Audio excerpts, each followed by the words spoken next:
Salut à tous, c'est BizBiz. Alors aujourd'hui l'épisode 681 du Zappy Match. Comme d'habitude, je vous mets des images de foot d'actualité ou des images anciennes, on en parle un peu et c'est parti. Donc tout d'abord, n'hésitez pas à installer l'application OneFootball pour suivre toute l'actualité du foot. Les liens sont en description. Donc avant de commencer le Zappy Match, rapidement les gars, demain une petite info. Normalement je ferai un Zappy Match. Donc voilà, vous êtes prévenus. Donc voilà, le dimanche, normalement j'en fais jamais. Normalement demain il y en a un qui sortira. Donc nous on va commencer aujourd'hui ce Zappy Match déjà avec le match entre Lille et Nice. Voilà, hier soir, donc Lille là, on peut voir a écrasé l'équipe à niçoise 4-0 quand même pour Lille. Donc les attaquants, voilà, Léao, Pépé, Bamba et Rémi ont été buteurs. On peut dire voilà, tous les attaquants voilà, de Lille ont marqué. Donc encore une victoire de Lille qui conforte, on peut dire, leur deuxième place derrière le PSG. Ensuite, à parler de Nicolas Pépé, cette saison en Ligue 1, donc 23 matchs, 16 buts, 8 passes décisives, donc appliqué sur un but toutes les 86 minutes en moyenne. Aucun joueur n'est appliqué sur plus de buts que lui cette saison en Ligue 1. Donc d'après les chiffres, voilà, c'est Nicolas Pépé, le meilleur joueur actuellement de la Ligue 1. Et c'est vrai qu'il est vraiment très bon. Voilà, on peut le mettre dans le top 3 avec Kylian Mbappé et bien sûr Neymar. Et si on le compare voilà, parmi les 5 gros autres championnats européens, donc joueurs les plus décisifs, buts et passes décisives en championnat cette saison, donc c'est quand même Lionel Messi le premier. Bon voilà, ça reste l'un des meilleurs joueurs de la planète, Messi, avec 29 buts où il est impliqué dessus. Et deuxième quand même Nicolas Pépé, c'est pour vous dire voilà, qu'il est ultra performant et que l'année prochaine c'est vraiment compliqué je pense pour Lille de le conserver pour l'année prochaine. Ensuite, on va parler d'un nouveau coéquipier de Lionel Messi au FC de Barcelone, donc il est considéré comme le nouveau Raphaël Varane. Donc c'est Jean-Claire Todibo, a été présenté ce matin au Camp Nou. Pourtant il devait arriver le 1er juillet 2019, mais du coup ça a été avancé 6 mois avant, vu que voilà, pendant ce mercato hivernal, il arrive du côté du FC Barcelone. Donc déjà le Barça aura payé 1 million d'euros afin d'avancer la signature à janvier. S'il arrivait le 1er juillet 2019, il arrivait gratuitement. Donc vu que voilà, il vient 6 mois plus tôt dans le club du FC Barcelone, donc le Barça voilà, va donner 1 million d'euros à Toulouse pour qu'il arrive plus tôt.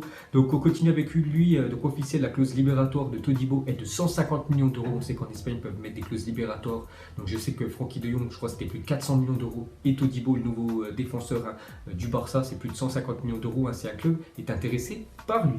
Et pour finir avec lui, une déclaration d'Abidal qui est dans le staff du Barça. Il a dit: nous pensons que Todibo peut jouer avec l'équipe première. Il vient d'arriver, il ne connaît ni le pays ni la Liga. L'objectif c'est qu'il s'entraîne et travaille avec les meilleurs. Donc voilà ce qu'a dit Abidal. Il croit vraiment beaucoup en Todibo. Maintenant à lui de faire ses preuves. Ensuite, on reste en Espagne. Regardez le tirage au sort des demi-finales de la Coupe du Roi qui a été effectué hier.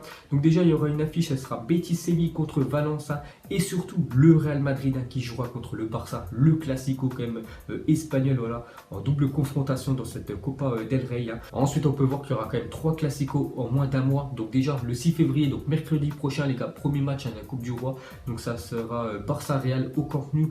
Ensuite, le match retour, ça sera quasiment 3 semaines après, parce qu'il y aura les matchs de Ligue des Champions entre temps. Donc ça sera le match retour bien sûr dans le stade du Real Madrid. Et une semaine après, ça sera le match de Liga au Real Madrid. Donc là, ça fait quand même 3 classicos en un mois. Donc il y a des sacrées affiches dans ce futur mois. Ensuite, le dernier classico en Copa del Rey, qui s'en souvient, donc c'était en 2014. Donc c'était quand même en finale de Coupe du Roi. C'était le Barça contre le Real Madrid. Le match s'est déroulé à Valence. Et je ne sais pas si vous vous souvenez de cette action. Donc c'était à la 85e minute. Donc il y avait un partout. Le Barça venait juste, on peut dire, d'égaliser. Et voilà, Gareth Bale, je crois qu'il avait fait un sprint au moins de 60 mètres. Il avait laissé sur place quand même Marc Bartra. Il avait mis un petit pont voilà, sur le gardien espagnol du FC Barcelone. Et voilà, le Real Madrid s'était imposé 2-1 dans cette affiche de finale de Copa del Rey 2014. Donc voilà, qui s'en souvient voilà, du dernier match du Classico entre ces deux énormes équipes. Ensuite, regardez le palmarès quand même impressionnant du Barça ces dernières années sur la Copa del Rey. Donc 2018 champion l'année dernière, 2017 champion, 2016 champion, 2015 champion, 2014 finaliste. C'est voilà, ce qu'on a parlé juste avant, où ils avaient perdu en finale contre le Real Madrid. Donc c'est vraiment une coupe où ils adorent vraiment le Barça et qui la remporte souvent. Ensuite, officiel, Silesen sera absent 6 semaines suite à une déchirure au mollet hier à l'entraînement. Donc il loupera les 2 matchs de Copa del Rey face au Real Madrid, compétition dans laquelle il remplace normalement Ter Stegen avec ses gardiens numéro 2. Donc normalement ça sera Ter Stegen qui devra gauler, on peut dire, tous les matchs contre le Real Madrid pendant ce mois. Et pour finir avec le Barça, une déclaration de Suarez. Il a dit: cela m'a fait mal que le club cherche une solution sans me le dire, parce qu'il me voyait vieillir. Prendre ma retraite dans le plus grand club du monde, ce serait quelque chose de grand. Donc voilà ce qu'a dit Luis Suarez. Donc on sait que le Barça cherche un nouveau numéro 9, tout simplement pour remplacer Luis Suarez, que je crois il a plus de 31 ans, Luis Suarez, donc il est plus en fin de carrière. Donc ils aimeraient investir sur un jeune joueur, voilà, buteur. Donc voilà, ils ont fait des recherches, ils n'ont pas prévenu Luis Suarez, pour ça qu'il est un petit peu dégoûté. Mais lui, son rêve, c'est de terminer bien sûr sa carrière au Barça. Ensuite, on clôture cette page classico on va partir en Asie carrière avec la finale de la Coupe d'Asie 2019. C'est entre le Japon de Hiroki Sakai, le défenseur de l'OM, contre le Qatar, l'équipe qui va organiser la prochaine Coupe du Monde. Et c'est le Qatar qui s'est imposé 3-1 contre le Japon. Donc le Qatar remporte la Coupe d'Asie 2019.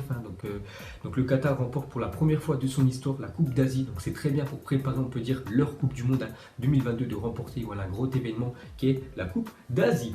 Ensuite, regardez les différents vainqueurs de la Coupe d'Asie depuis sa création depuis 1956. On peut voir que le Japon l'a déjà remporté 3 fois. Le dernier vainqueur, c'était l'Australie en 2015 et le Qatar pour la première fois remporte cette édition.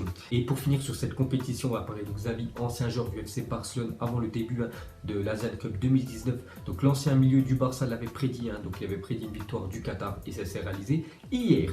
Ensuite les gars, une petite déclaration de Solskjaer, le nouvel entraîneur quand même de Manchester United. Donc il a connu bien sûr Cristiano Ronaldo, ancien très grand joueur d'United. Il a dit Ronaldo était le meilleur, la façon dont il a progressé jusqu'à maintenant, ça ne dépend que du joueur. Il faut avoir des modèles et des challenges à battre si on veut progresser. C'est pour ça que Ronaldo, chaque année, quand même, il a progressé pour devenir l'un des meilleurs joueurs de l'histoire du football. Ensuite, on continue avec CR7. Donc, on va le comparer avec Anthony Martial après 104 matchs de première ligue. Parce que Ronaldo a fait 104 matchs avec Manchester United dans le championnat anglais. Donc, si on compare les deux, on peut voir quand même que c'est Anthony Martial qui a marqué 32 buts. Alors que Ronaldo, en 104 matchs avec Manchester United, en a marqué seulement, entre guillemets, bien sûr, 22. Donc, c'est pour vous dire qu'Anthony Martial, quand même, depuis son arrivé à Manchester United il y a quelques années, il est plutôt performant. Et pour finir avec Cristiano Ronaldo, donc une très mauvaise nouvelle pour lui hier. Donc Ronaldo en deuil après le décès de son beau-père, donc c'est le père de Georgina Rodriguez, sa copine. Donc son père est décédé hier à l'âge de 70 ans, c'est pour ça que la famille CR7 est en deuil par rapport à ça. Ensuite, sur le journal L'équipe, Alphonse Areola sera dans les buts du PSG dimanche face à Lyon. Buffon sera aligné contre Bordeaux le week-end prochain dans l'optique de préparer le 8e de finale de Ligue des Champions contre Manchester United. Donc on sait que Thomas Tuchel, l'entraîneur du PSG, fait beaucoup de rotations avec les deux gardiens du PSG. Donc contre Lyon, ça sera Areola. Et les deux prochains matchs du PSG contre Bordeaux et surtout le déplacement du PSG à Manchester, ça sera Buffon. Ensuite, une déclaration de Nabil Fekir avant le choc demain entre Lyon et le PSG. Il a dit c'est comme un match de Ligue des Champions. On connaît la valeur du PSG, on est préparé à ça. On espère que ce sera une grande soirée pour nous ce dimanche. N'oubliez pas quand même que les dernières Lyon s'est imposé contre le PSG. En plus, Nabil Fekir a marqué un coup franc magnifique. Et surtout, ils vont vouloir se venger comme les Lyonnais, parce qu'au match aller, ils ont quand même pris 5-0 au Parc des Princes. Ensuite, Eden Hazard a été élu meilleur joueur belge de l'année 2018 devant, je crois, Kevin De Bruyne qui a terminé deuxième. Donc félicitations à Hazard. Ensuite, à parler de l'Olympique de Marseille qui joue ce soir contre Reims. Donc il y a quand même 4 gros absents, on peut dire, côté Marseille. Donc déjà Adil Rami toujours blessé, Dimitri Payet aussi toujours blessé. Donc Sakai, il est avec son équipe du Japon. Donc le temps qu'il revienne à Marseille, il ne sera pas là ce soir.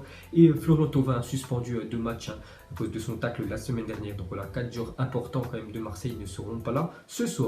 Ensuite les gars, on va parler d'un deuxième club de division turque. Donc il s'appelle Elagispor.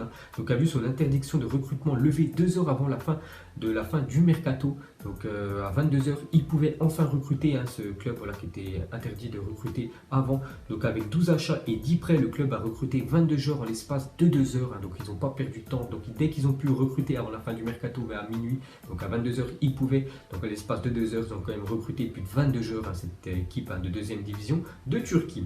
Ensuite, on reste dans le championnat turc, donc prêté par Chelsea au Fenerbahçe cet hiver. Victor Moses a inscrit son premier but avec le club turc ce vendredi face à Gotepe. Donc déjà, Fenerbahçe s'est imposé 2-0 et Moses, qui a été prêté 18 mois de Chelsea en Turquie, a déjà inscrit son premier but. Ensuite, un petit retour sur la carrière de Michy Batshuayi avec des stats. Donc regardez dans chaque équipe où il a joué le nombre de buts qu'il a inscrit. On peut voir qu'il y a des équipes où ça a plutôt bien fonctionné, comme le Standard de Liège, son premier club, 120 matchs, 44 buts, plutôt satisfaisant. La même chose pour Marseille, 78 matchs, 33 buts, ça fait quasiment un but tous les 2 matchs. Après à Chelsea, ça a été plus compliqué. À Dortmund, c'était plutôt bon. Je ne sais pas pourquoi Dortmund n'ont pas voulu le conserver, parce que je crois que Chelsea demandait trop d'argent, parce qu'il a quand même marqué 9 buts en 14 matchs. Et à Valence, je crois que c'est sa pire, on peut dire, équipe, parce que seulement 3 buts en 23 matchs. Maintenant, son nouveau club Crystal Palace, on verra ce que ça va donner jusqu'au mois de juin. Ensuite, pour la première fois depuis 2012, les dépenses en transfert de la première ligue au mercato d'hiver ont baissé. Voilà une petite stat, ça faisait plus de 7 ans que chaque mercato d'hiver, ça augmentait, on peut dire, l'argent mis par les clubs anglais cette année, ça a baissé. Et pour finir ce Zappy Match, pas de question de fin les gars, juste regardez le top 5 des plus gros transferts sur ce mercato hivernal 2019. Le premier, Frenkie de Jong, 75 millions d'euros, Pulisic deuxième, 64 millions d'euros, Paulinho qui est parti en Chine à Evergrande, un club où il a déjà joué, donc 42 millions d'euros. Quatrième Paredes, un joueur du PSG, nouveau joueur, 40 millions d'euros. Et le cinquième Piatek, 35 millions d'euros. Donc voilà les gars, la fin de Zappy Match 681. Donc si ça vous a plu, un petit like et je vous ferai l'épisode 682 demain. Donc moi je vous laisse et je vous dis à la prochaine comme d'habitude. Ciao à tous. Donc on l'a maquillé avec tes mensonges. Et que son âme est moche, plus qu'à la maquiller avec tes mensonges. Je sais pas ce qui se passe dans ma tête. Parfois, je voudrais sauver la terre. Parfois, je voudrais la voir brûler. Ça va pas trop, je roule un terre. Trop de haine pour 9 mètres carrés. Tristesse, faut pas.